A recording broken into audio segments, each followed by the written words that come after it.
मुझे 50 संगठन अब तक मिले हैं। क्या काम करते हैं जी? धर्मांतरण रोकने के लिए काम कर रहे हैं। धर्मांतरण रोकने के लिए काम कर, धर्मांतरण पे काम कर, धर्मांतरण पे काम कर। चीन में ऐसा कोई संगठन नहीं है। चीन में विश्व हिंदू परिषद नहीं है, बजरंग दल नहीं है, विद्या वाहिनी नहीं है, और भी भारत विकास परिषद नहीं है। कोई संगठन नहीं है ऐसा, कोई सामाजिक संगठन नहीं है। चीन में धर्मांतरण होता है क्या? जोर से बोलिए जरा। चीन में सर्तन से जुदा होता है क्या? चीन में सड़क के किनारे अवैध निर्माण होता है क्या? चीन में अवैध घुसपैठ होती है क्या?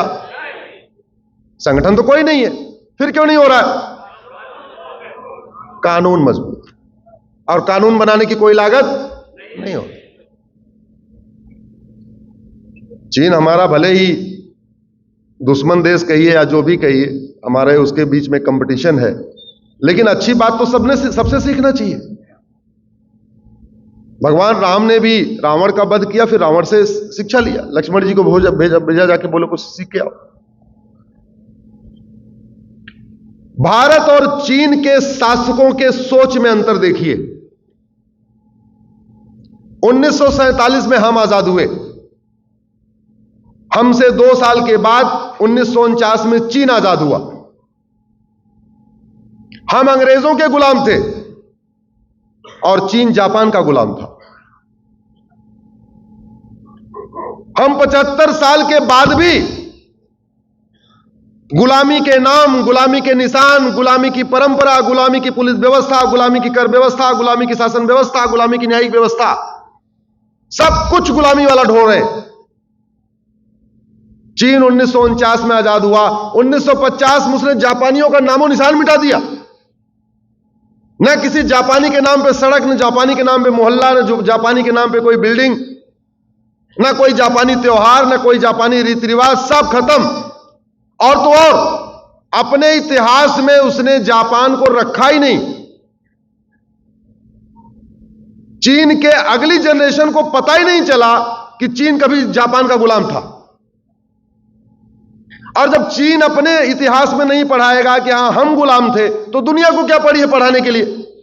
इसलिए जब कई बार मैं कहता हूं चीन जापान का गुलाम था, तो बहुत सारे लोग कहते अच्छा ये ऐसे भी था। हां ऐसा था, लेकिन लोगों को पता नहीं। क्यों? क्योंकि उन्होंने खुद ही नहीं पढ़ाया। जब खुद नहीं पढ़ाया तो दुनिया क्यों पढ़ाएगी? हमारे देश में देखिए,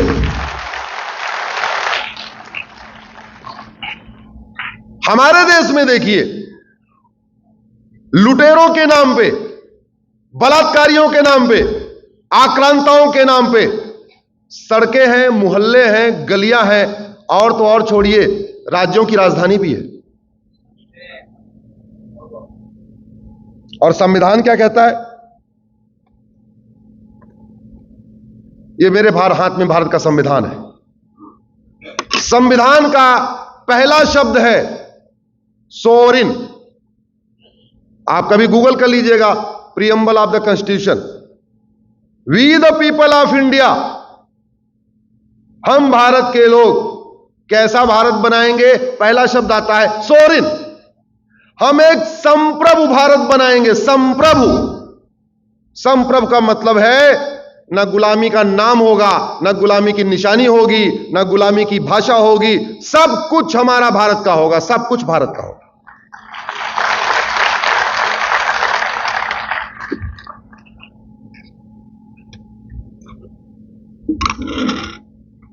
मैंने एक पीआईएल फाइल किया सुप्रीम कोर्ट में। उसमें मैंने कहा कि सुप्रीम कोर्ट बहुत सारे काम करता है, एक काम और कर दे। क्योंकि हमारे संविधान में लिखा हुआ है हम एक सोवरिन भारत बनाएंगे, हम एक संप्रभु भारत बनाएंगे। तो आप बहुत सारे डिसीजन देते हैं, और वैसे भी बहुत सारे कमीशन बने हुए हैं। जातियों के आधार पर बांटने के लिए SC commission, ST commission, OBC commission है। मजहब के आधार पर बांटने के लिए माइनॉरिटी कमीशन है। महिला पुरुष को आपस में बांटने के लिए विमेन कमीशन है। एक काम करो, आप एक कमीशन और बनाओ, नेशनल नेमिंग कमीशन, भारतीय नामकरण आयोग। उस आयोग में आप इतिहासकारों को रखिए, जज को रखिए, बुद्धिजीवियों को रखिए, जिनको जिनको रखना है, पत्रकारों को रख लीजिए, सांसदों को रख लीजिए, जिनको रखना है। लेकिन वो आयोग जो स्थान हमारे वेद पुराण में है, गीता रामायण में है और आज की डेट में एग्जिस्ट नहीं करते, कहीं हमको भारत में ढूंढने पे मिल नहीं रहे, उन नामों का पुनः नामकरण कर दे।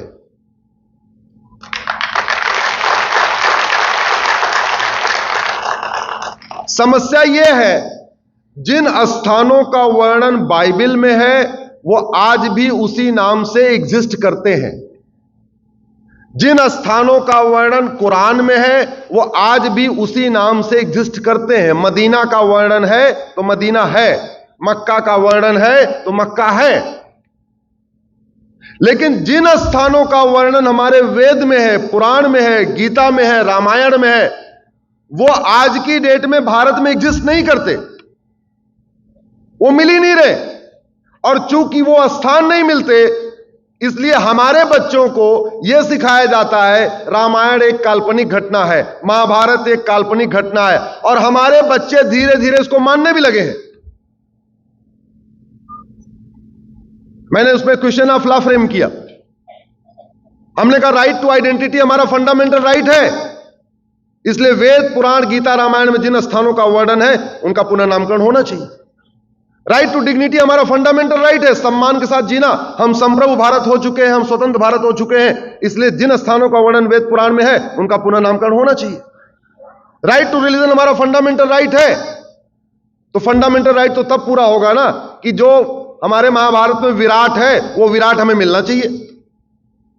जो पांडवों ने 5 गांव मांगे थे, इंद्रप्रस्थ, पानप्रस्थ, सोनप्रस्थ, तिलप्रस्थ, व्याघ्रप्रस्थ, वो हमें मिलना चाहिए, तभी तो हमारा फंडामेंटल राइट पूरा होगा।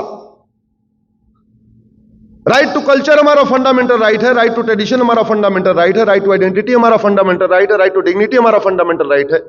ये फंडामेंटल राइट तब पूरे होंगे जब जो स्थान हमारे वेद पुराण गीता रामायण में है वो उसी नाम से दोबारा हो। मैंने कुछ नामों की लिस्ट भी दिया। मैंने कहा हमारा 51 शक्तिपीठ में जो पहला शक्तिपीठ है, जहां माता का मुकुट गिरा था, उसको कहते हैं कीर्तेश्वरी। मैं कीर्तेश्वरी को पूरे भारत में ढूंढ रहा हूं, नहीं मिल रहा है। क्यों? क्योंकि उसको एक मुर्शीद खां नाम के लुटेरे ने मुर्शिदाबाद बना दिया। हमारा एक शक्तिपीठ है विंध्याचल, वहां एक पे मिर्जा नाम का लुटेरा गया, उसने विंध्याचल को मिर्जापुर बना दिया। परशुराम जी के पिताजी का नाम था जमदग्नि। महर्षि जमदग्नि का जहां पे आश्रम था उस स्थान को कहते हैं जमदग्निपुरम। वहां पे एक जौना खां नाम का लुटेरा गया, उसने जमदग्निपुरम को जौनपुर बना दिया। मुजफ्फर खां ने विदेह, जहां माता सीता का घड़ा मिला था, आपको पता होगा बिहार में एक स्थान, वो विदेह था, उसको उसने मुजफ्फरपुर बना दिया। पांडवों ने 14 साल वनवास किया, फिर 1 साल का अज्ञातवास किया था। अज्ञातवास उन्होंने कहां किया था? विराट में। विराट में एक होशियार खां नाम का लुटेरा गया, उसने विराट को होशियारपुर बना दिया। पांडवों में गजप्रस्थ का वर्णन है, वहां एक गाजी नाम का लुटेरा आया, उसने गजप्रस्थ को गाजियाबाद बना दिया। भगवान कृष्ण ने 5 गांव मांगे थे। तिलप्रस्थ, फरीद खान नाम का लुटेरा गया, उसको फरीदाबाद बना दिया।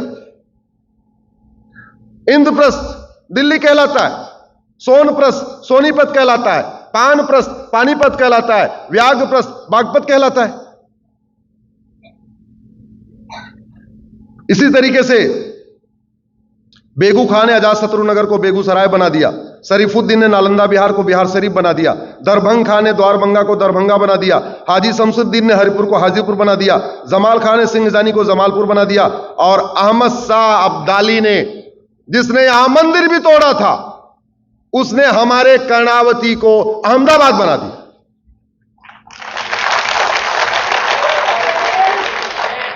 बुरहान ने भगनापुर को बुरहानपुर बना दिया, होशंग शाह ने नर्मदापुरम को होशंगाबाद बना दिया, अहमद शाह ने अंबिकापुर को अहमदनगर बना दिया, तुगलक ने देवगिरी को तुगलकाबाद बना दिया, उस्मान अली ने धाराशिव को उस्मानाबाद बना दिया, फरीद खान ने मोकलहार को फरीदकोट बना दिया, फर्रुख खान ने पंचाल को फर्रुखाबाद बना दिया।